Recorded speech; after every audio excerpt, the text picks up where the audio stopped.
And we are going to go straight into our news of the week because, as always, we have a busy docket today. A little bit, we're going to bring on Rachel Jacobson from Heritage Omaha. Going to be talking about a lot of cool things with her. But the news of the week is brought to you by Eagle Mortgage, EagleMortgageCompany.com. They know mortgages like nobody knows mortgages. You can find them online at EagleMortgageCompany.com or in person by stopping by the office near 114th and Davenport. That's just south of 114th and Dodge. But they do mortgages, FHA, VA, and of course, conventional loans. Have advisors and mortgage brokers who really work with you, sit down, figure out what you need, listen to you, do their very best to find you the ideal mortgage solution to your problem, which is how are you going to pay for that new house you want to buy. At any rate, EagleMortgageCompany.com.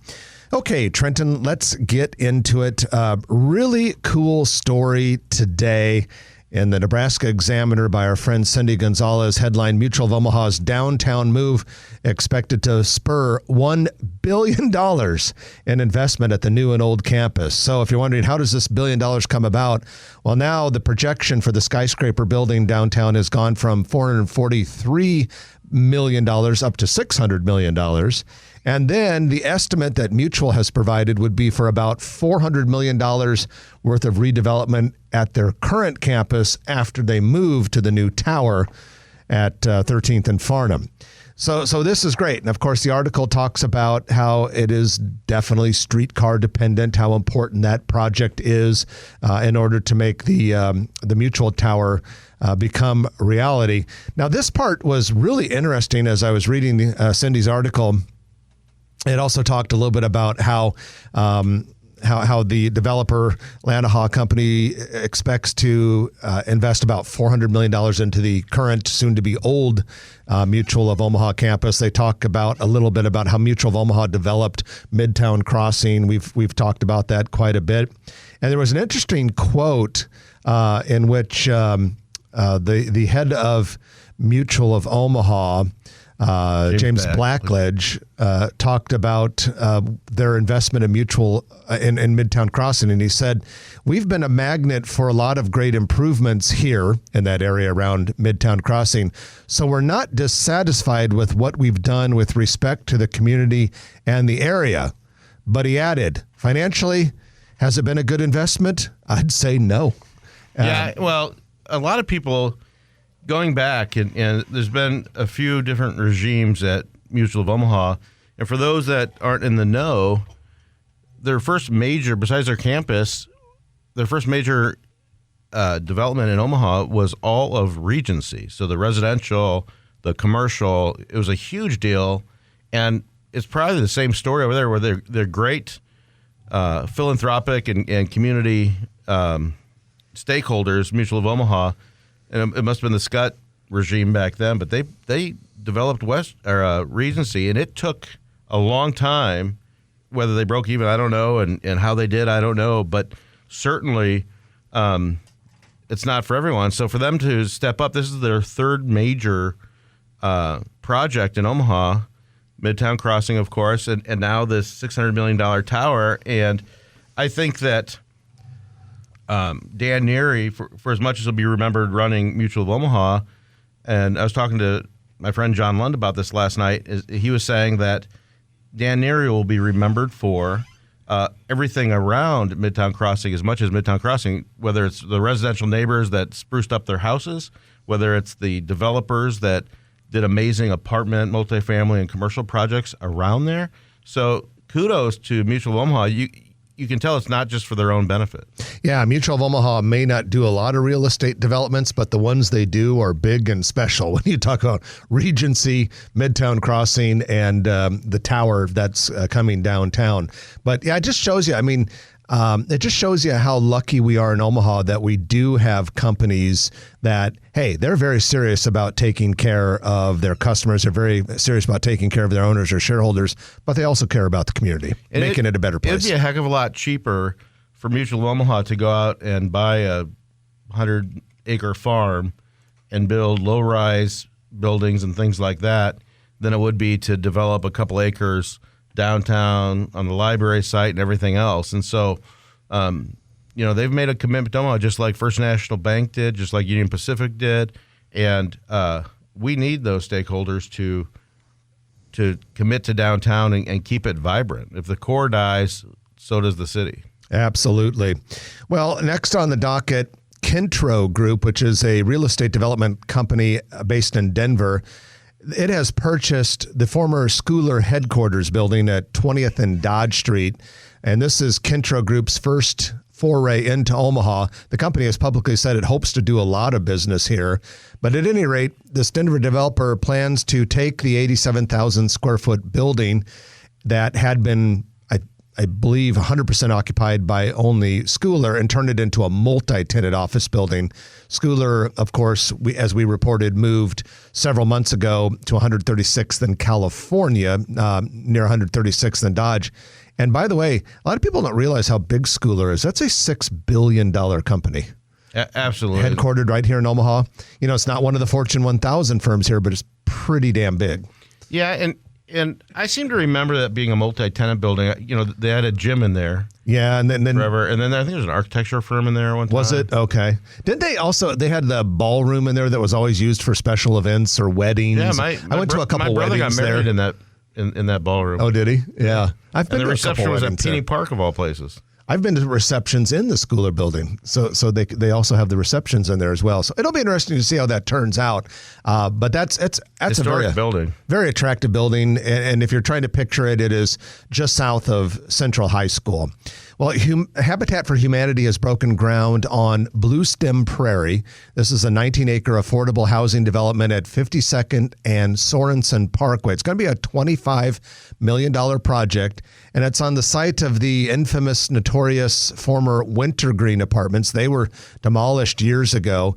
And plans call for 85 housing units, actually going to be multi-generational. So there'll be some housing units that'll be more geared towards older residents. But, Trenton, many, many, many years ago, our company had that listed for sale. And there were a lot of problems at that old Wintergreen apartment complex.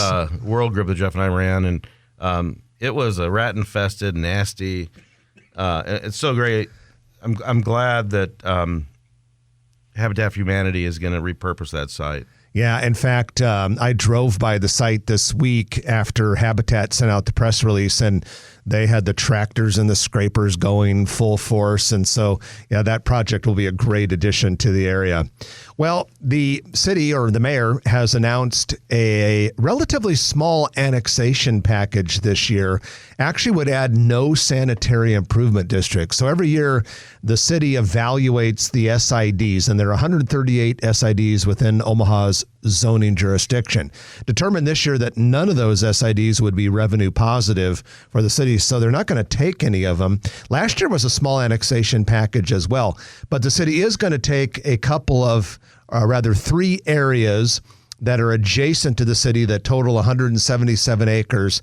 So they include the Methodist Women's Hospital near 192nd and West Dodge Road, the Omaha Public Power District Service Center near 180th and Old Lincoln Highway, and then the Ravello 192 Townhomes, a multifamily project that's under construction north of Pacific along 192nd. That would be the only one that would add population to the city. So a small package, but I think the city is trying to be pretty careful. Yeah. You don't need to add anything that's going to cost or stretch police and fire anymore. And so it seems like a pretty measured and responsible annexation package. Yeah, I think this it'll year. pass. You think it'll work? Yeah. So I drove by the future downtown library branch at 1401 Jones Street this week, and let me tell you, work is underway. They are moving on that thing, and of course they have to, right? Because we have to have that moved and tear down the old W. Dale Clark by the end of the year, so we can move forward with the Mutual Tower. But it was cool to go by there and just see how hard they're working on that. And then finally, Scooter's Coffee, which is one of the fastest growing restaurant chains in the nation. They will open a second Omaha distribution center. It'll happen this month in a newly constructed building at 13564 Valley Ridge Drive. That's in La Vista, about 4 or 5 miles from their current headquarters at 10500 Sapp Brothers Drive. This new facility will Lotus development. Okay, this new facility will have 46,000 square feet for warehouse space and 9,000 square feet for office. So Trenton, get a load of this. Scooters, Omaha-based Scooters, now has nearly 500 stores. They are in 24 states. And they have set a goal quite publicly of hitting 1,000 stores in a relatively short period of time.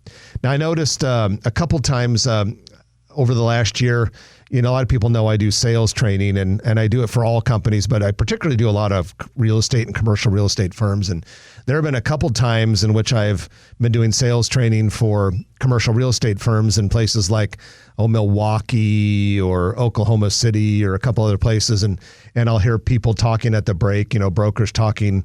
And I can remember on 2 occasions people saying, "What's this scooters? Everyone's talking about these new scooters that are coming into town." Really? I get a kick out of that. Unrelated to you being from Omaha. Yeah, I had no idea. Yeah, no connection whatsoever. Yeah, they're prolific. They've got a lot of capital behind them now and an aggressive growth strategy. They just took 27,000 square feet in a Lockwood property that used to be West Corp over in Miracle Hills. So that'll be their fancy new offices. They've got that warehouse up along the interstate. Mm-hmm. So good for them. We had Don Nichols, the founder of Scooters, on here a couple times. Yeah, long time ago. But yeah, it's good to see Omaha company growing quite a bit. And they've also been hiring a lot of executive talent from other major restaurant companies and chains. So it seems like they're really beefing up for growth. And they're not shy about going right across from Starbucks. No, yeah, they don't. Or as I like to call it, $6. $6. You can get it for just $6. Yeah. Well, I don't get the non-dairy creamer. And ladies and gentlemen, that is your news of the week, which is brought to you by Eagle Mortgage, eaglemortgagecompany.com. They know mortgages. If you like this video, be sure to hit those like and subscribe buttons. And remember, Grow Omaha is not just media. This is a mission.